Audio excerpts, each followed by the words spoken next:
इमरान खान की तरह IMF की सारी शराइत माननी पड़ती, सर झुका के इमरान खान की तरह कह देता कि हाँ जी पेट्रोल की कीमतें भी बढ़ाऊंगा, डीजल की कीमतें भी बढ़ाऊंगा, स्टेट बैंक को भी गिरवी रख दूंगा, तो ये कोई मुश्किल काम था?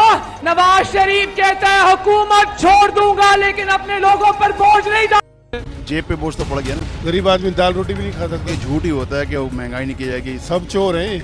इमरान खान ये तो बड़ा आसान था IMF के सामने लेट जाना, नवाज शरीफ भी कर सकता था, लेकिन सवाल ही नहीं पैदा होता ये करे वो हुकूमत छोड़ देंगे। ये सरगोदा मैंने अभी किया है। मैं जय हिंद दोस्तों, मैं महेंद्र शर्मा स्वागत करता हूं वन वर्ल्ड हिंदी में आपका। उम्मीद करता हूं आप खुश और स्वस्थ है।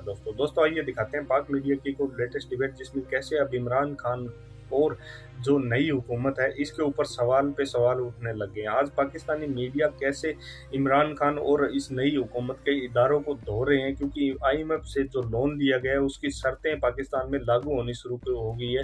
क्योंकि अब पेट्रोल और डीजल के बाद आगे आने वाले समय में पाकिस्तान में आटा और जो घरेलू वस्तुएं हैं उनके रेट बढ़ाने के लिए IMF ने दबाव डाल दिया है। जबकि पाकिस्तान के जितने भी बैंक है वो बैंकरप्सी की चपेट में आ चुके हैं और पाकिस्तान में एक ढेला भी नहीं है पाकिस्तान को चलाने के लिए। तो अब नई हुकूमत के सामने भी बहुत बड़ा जो बैरियर है वो आके खड़ा हो गया और अब आने वाले समय में जो पाकिस्तान के नेता है वो अपनी ही बातों से मुकरते हुए नजर आ रहे हैं। आप स्टार्टिंग में और वीडियो में देखोगे कैसे पाकिस्तान के नेता अब एक दूसरे पे आक्षेप लगा रहे हैं और एक दूसरे से अपनी नजरें चुरा रहे हैं और आवाम इनको चोर बोल रही है। तो दोस्तों देखिए डिबेट और कमेंट में अपनी प्रतिक्रिया जरूर दें। लास्ट में आपसे रिक्वेस्ट करूंगा, चैनल पर नए हैं तो चैनल को सबसे पहले सब्सक्राइब करें, लाइक शेयर कमेंट जरूर करें। दोस्तों जय हिंद, वंदे मातरम, भारत माता की जय। दोस्तों ये तो बड़ा आसान था IMF के सामने लेट जाना, नवाज शरीफ भी कर सकता था, लेकिन सवाल ही नहीं पैदा होता ये करे वो हुकूमत छोड़ देंगे।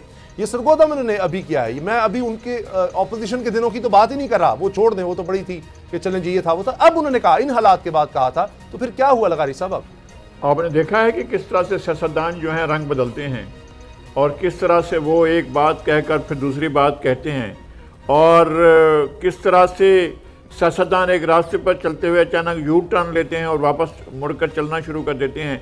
ये इनका ही कमाल है। इतना हुस्न जो है वो इनकी ज़ात के अंदर है कि एक चीज़ एक वक्त में अच्छी लग रही होती है, वो चीज़ दूसरे वक्त में बुरी लग रही होती है, और एक चीज़ जो एक वक्त में बहुत बुरी लग रही होती है वो अगले दिन उनको बहुत अच्छी लग रही होती है। आपने बिल्कुल बजा कहा है। और इनमें और इमरान खान में कोई फ़र्क नहीं है। जिस तरह उन्हें अवाम का कोई दर्द नहीं था, इनको भी अवाम का कोई दर्द नहीं है।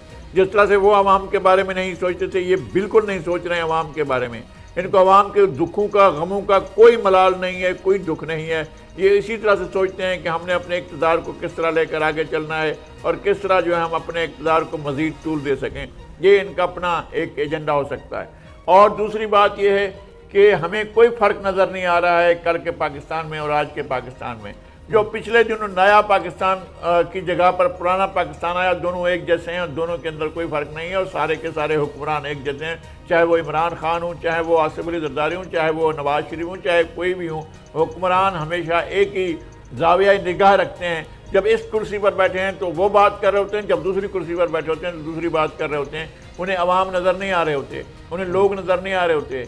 अचानक एक साथ 30 रुपए का इजाफा कर देते हैं। ये कमाल करते हैं। ये कमाल खान साहब करते थे, ये कमाल ये कर रहे हैं कि अचानक इजाफा कर देते थे। और वो भी ऐसे दिनों में भी उन्होंने इजाफा किया कि जब पेट्रोल कम तरीन सतह पर था, तारीख की कम तरीन सतह पर था, उस वक्त भी इन्होंने जो है 117 से नीचे लाने को तैयार नहीं थे। चंद दिनों के लिए इन्होंने 63 पर 73 पर लेकर आए और फिर बढ़ा दिया था। ये खान साहब थे और ये लोग हैं जिस तरह से कर रहे हैं। मैं फिर इसरार से कहता हूँ कि इन्हें अवाम का मलाल कुछ भी नहीं है, इन्हें अवाम के दुखों का कोई मदावा करने की ख्याल भी नहीं है और ये चाहते हैं कि इक़्तिदार हमारे पास रहे। जो आपने कहा है कि अब नैब के चेयरमैन के बारे में फिर बातें हो रही हैं, कमर ज़मान का नाम कैसे आ गया? जो शख्स एक मरतबा अपनी मुद्दत पूरी कर चुका हो दोबारा तो वैसे भी नहीं बन सकता है। और इस तरह का कानून इन्होंने खुद बनाया तो एक वो तो मुद्दत पूरी कर चुका है, गुजर चुका है, उसको दोबारा कैसे ला रहे हैं? फवाद हसन फवाद का मतलब ये है कि मियाँ नवाज शरीफ साहब के साबिक प्रिंसिपल सेक्रेटरी को दोबारा बहाल करके और बड़ा ओहदा दिया जा रहा है। और अगर इस तरह से बशीर मेमन साहब को लाया जाता है तो उनके बारे में बहुत से सवाल वैसे ही मौजूद हैं।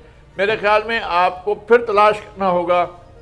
अगर आप दयानत से तलाश करना चाहते हैं तो आपको एक दफ़ा फिर जाना पड़ेगा कि आप एक ऐसा आदमी लेकर आए जिनके बारे में कोई उंगली ना उठा सके। इन तीनों अफराद के बारे में अगरचे बशीर मेमन मेरे बहुत मेहरबान दोस्त हैं, लेकिन उंगली हर कोई उठा सकता है। ये बात नहीं है कि किसी पर उंगली नहीं उठाई जा सकती है। सवाल असल मसला ये है कि क्या आप एहतिसाब करना चाहते हैं या इंतकाम लेना चाहते हैं। पेट्रोल की कीमतें और बढ़ें, ये बताया जा रहा है, क्योंकि IMF इस कीमत के बढ़ाने से भी खुश नहीं होगा। लेकिन अब असरात ये हैं कि सिर्फ फौरी तौर पर अगली सुबह ये होता है कि यूटिलिटी स्टोर पर आटा भी महंगा हो जाता है।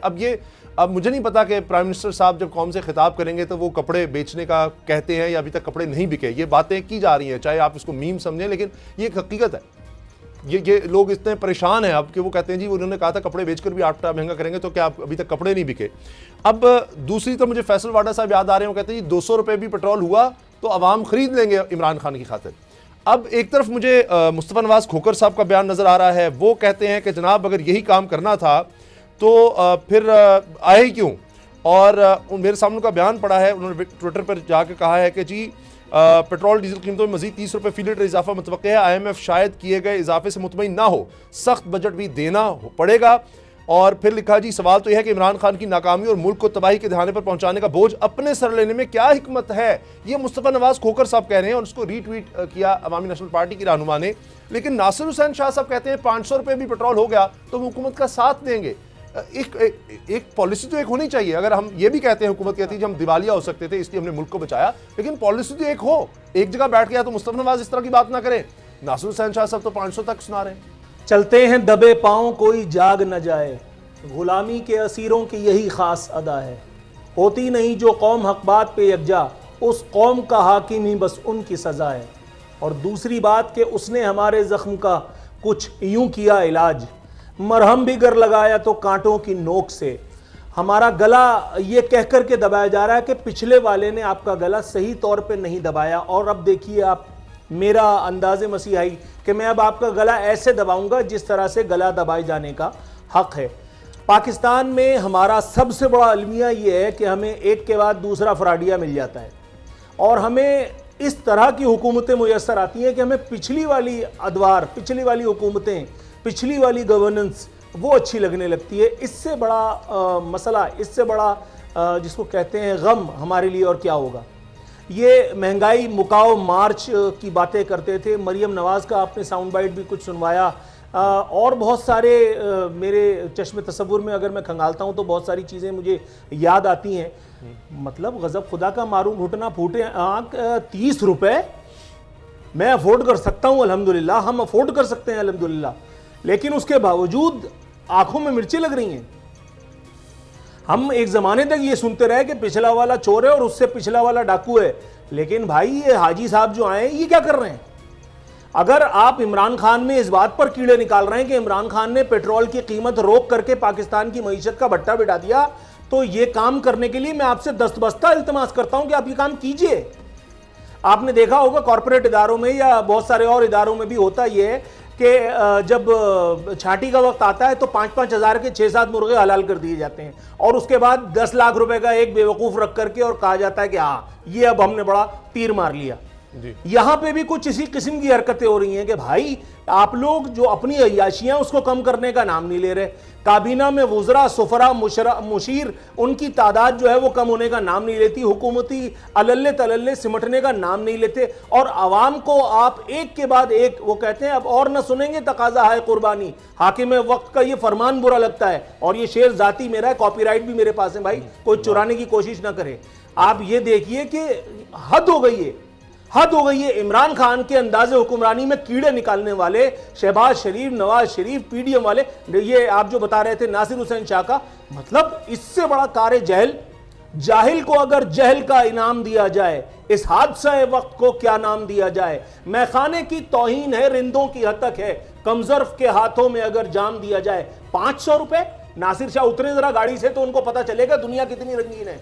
उस गाड़ी में तो उनको एक 1500 रुपए भी नजर आएगा, 1500 भी ले लेंगे वो, लेकिन नासिर शाह की जो कमीन जो उनके आसपास घूम रहे होते हैं वो अफोर्ड करेंगे, वो अफोर्ड करेंगे। मैं खुदा की कसम खा करके कह रहा हूं, मैं एक बहुत बड़ी कंपनी का मीडिया एडवाइजर था, मैंने अपने एमडी को जिसकी तनख्वाह लाखों रुपए थी, 500 रुपए के लिए मोहल्लिजात बकते देखा एक माली को।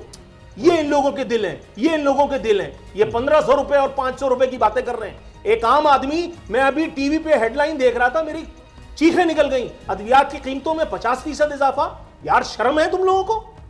30 रुपए पेट्रोल की कीमत। और कल मैं सुन रहा था मिफ्ता इस्माइल का एक टिकर चला, मैं अभी तक उसको वेरीफाई नहीं कर सका हूं। बाकायदा लिखा हुआ था, किस चैनल पे था मुझे याद नहीं आ रहा, क्योंकि आजकल तो चैनल का नाम सुन के पता महंगाई चल नहीं जाता है होती। सच बोल रहा है या झूठ।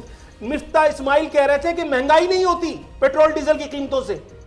यार ये आदमी ने मैट्रिक भी पास किया है, कॉमन सेंस इसके पास है। जब हुकूमत में नहीं था तो आवाम के लिए चीखें निकालता था, हुकूमत में आ गया तो कह रहा है पेट्रोल डीजल। इससे पूछो कि मामा ये जो चीजें आगे पीछे होती हैं, ट्रांसपोर्टेशन फलाना ठिकाना, ये सारी चीजें होती हैं, ये काय पे होता है? ये खच्चर के जमाने में हम जी रहे हैं।